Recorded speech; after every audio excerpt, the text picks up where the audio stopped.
Hello everybody, and welcome to a new Let's Play. I'm really out of like, I don't even know what words I'm looking for here.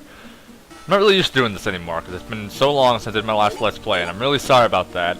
I'm hoping that now that the school started again, I can get on a more regular schedule than I was before, and sort of start recording every day, or at least record all of this in one quick burst. Now, for me, this is actually a bit of an experiment. I've never really recorded with a Game Boy Advance emulator before, so we'll see how this works, and hopefully it'll work out pretty well. This is a game called Scorpion King: Sword of Osiris, as you can see right there on the screen.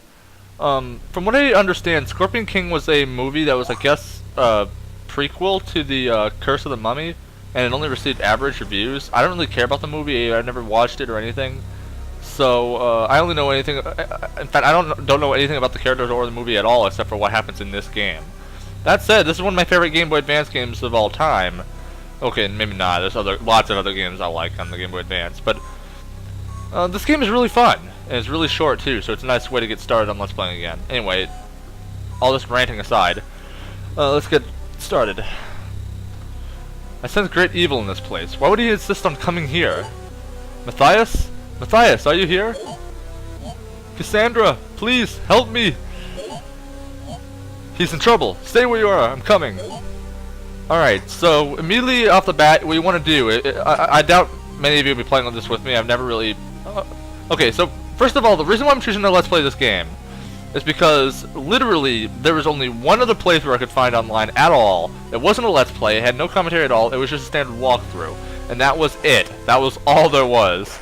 And I figured this game deserves to be seen more than that, so I decided to do a Let's Play of it.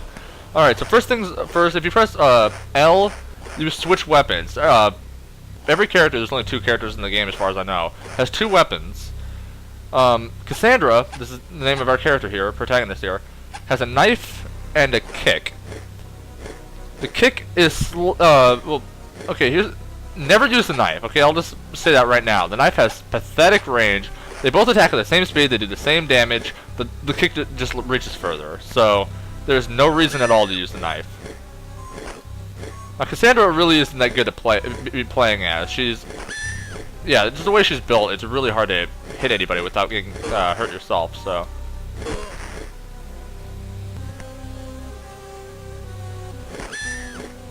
Jeez, I'm not going to die before on the first level, am I?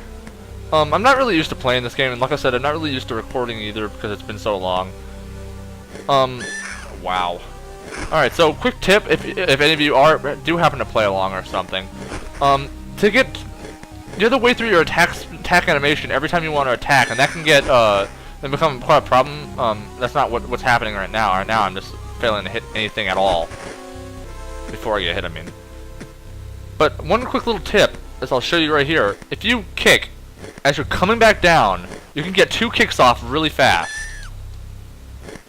And that can be, yeah, you see right there.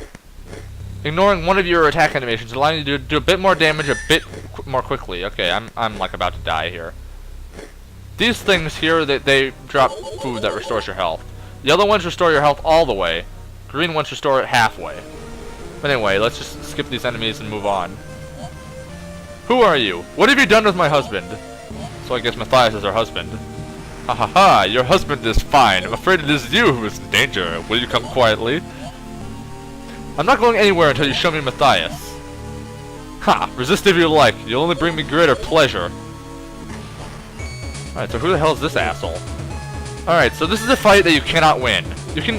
There are 2 ways this fight will end. If you do enough damage to him, or if you are, if you reduce to no life.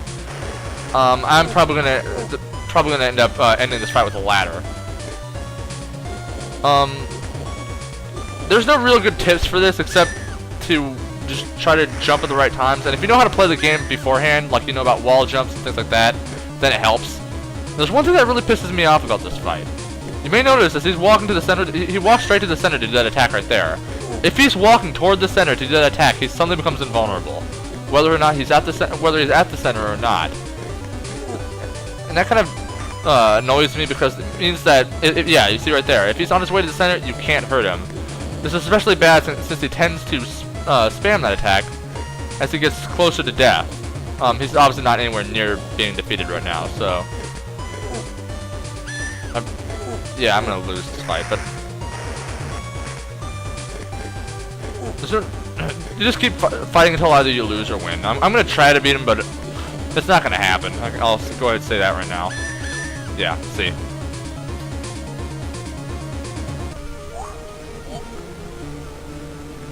Hahaha, I've worked up a healthy lather. I don't even know what that means. Menthu, stop toying with this girl and let's be gone. The Arcadian is approaching. Oh, who's this? Do not concern yourself with him, Isis. This girl, however, is much more important. She alone can interpret your markings and reveal the opening to the dunes of Natash.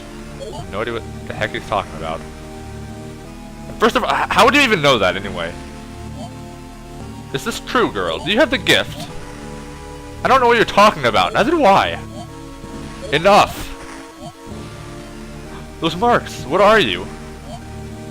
My body is a living riddle. Tangled within these markings is a map to the Scorpion Stone. Together we will collect it from my master, and he will rule with unequaled power. Never. I'm afraid she's telling you the truth, my dear. I will soon rule supreme over this world. Come, Isis. She will be broken along the way. No! Matthias!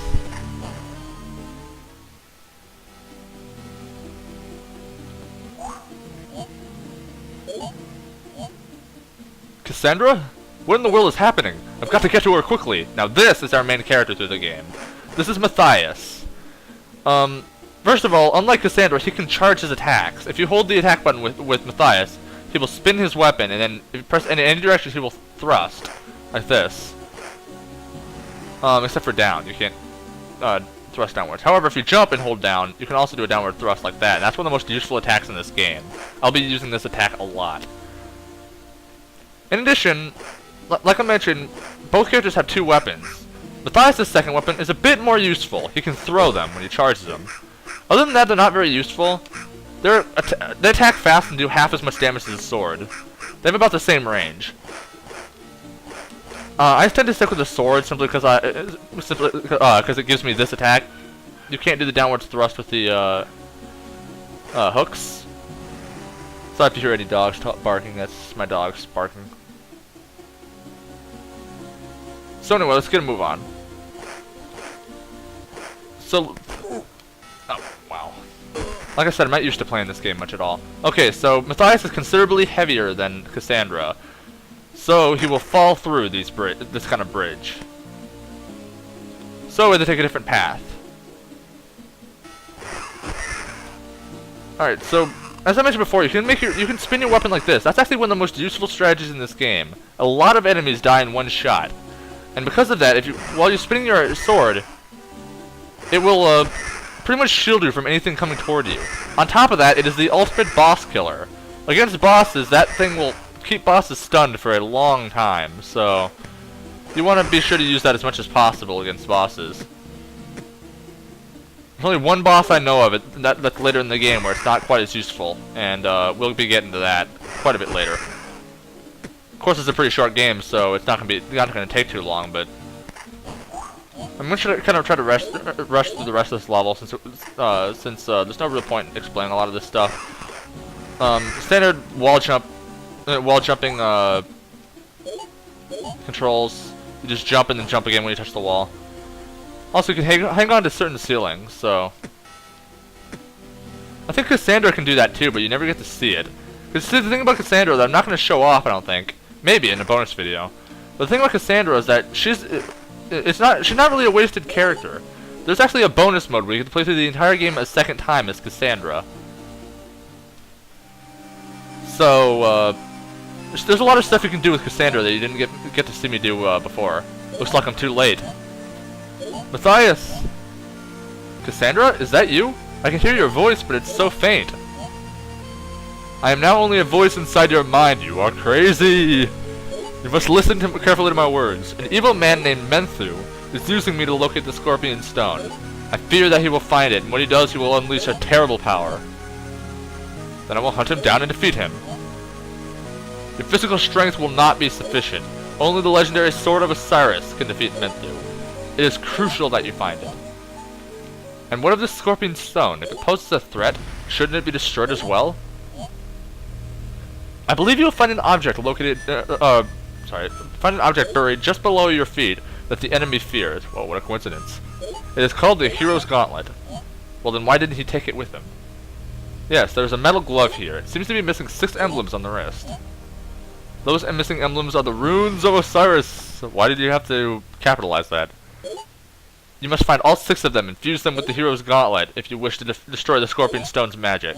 Now that's the only way to get the good ending of this game, is to find all 6 bonus levels of the game and beat the game. Beat the game with all 6 of them. Fortunately, I know where all of them are, so we don't need to worry about that too much. The first one's a bit nerve-wracking, as I'm afraid I might end up missing it if I'm not lucky, and then have to restart and play through all the way up to this point again, but that's besides the point. By my oath, I will find the legendary sword and defeat Menthu. Perhaps if fate smiles upon me, I will find the 6 runes and destroy the Scorpion Stone as well.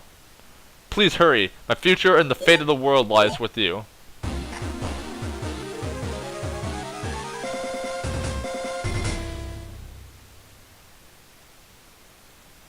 And we get a golden glove, even though I was already wearing golden gloves, if you're looking at my sprite.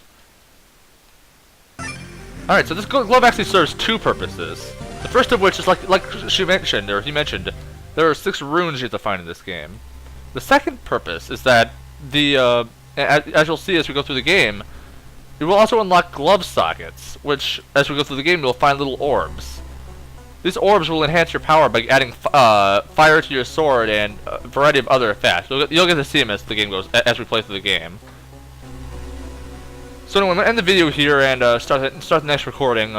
Thank you all for watching. Hope you enjoyed. Please subscribe and see you next time on Let's Play Scorpion King Sword of Osiris.